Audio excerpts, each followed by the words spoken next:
In this video, we're going to take a quick moment just to view our public photos at Google. So what I'm going to do is actually go out to photos.google.com. Or plus.google.com here, photos. But if you typed in photos.google.com, it would bring you to this page. Additionally, if you aren't on Google Plus, you might be using PicassoWeb. You could type in picassoweb.google.com.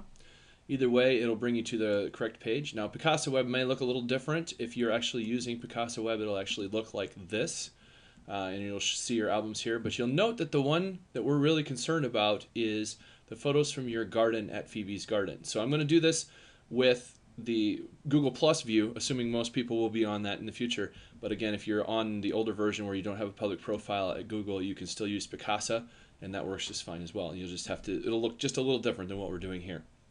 But I'm going to drill in. Now you'll see here, there's an album called Photos from Your Garden at Phoebes Garden, and it actually has, one photo in it from what we just uploaded before.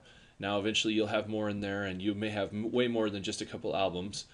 But basically we're going to drill into that, and what you'll see here is your photo that we uploaded just in the last session where we were doing a single image, and you can actually drill into that photo. And let me just move this around a little bit here. I'm just going to make it a little smaller so that that didn't work. Just make it a little smaller here this way maybe, and that way you can see everything here. You can see that it has your information about your photo, and you can expand this to see your photo details. But you can see here it says this is a great image. That's what we put in. We also put in this file name Jubilee Image 1, if you remember that. Now we don't see the tags here. In PicassoWeb you can actually see the tags, but they are there. And what you can actually do is when you're back at your public profile here, you could maybe type in Alabama and hit that, and it might find those things that we had tagged before. So there's all my 2013 photos, for instance. So you can see that using those tags can be a little bit beneficial if you just wanted to see things right at Google itself rather than going into the Phoebes Garden system.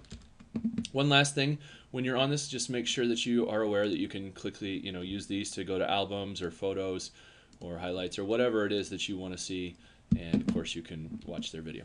So thank you very much, and we'll see you next time.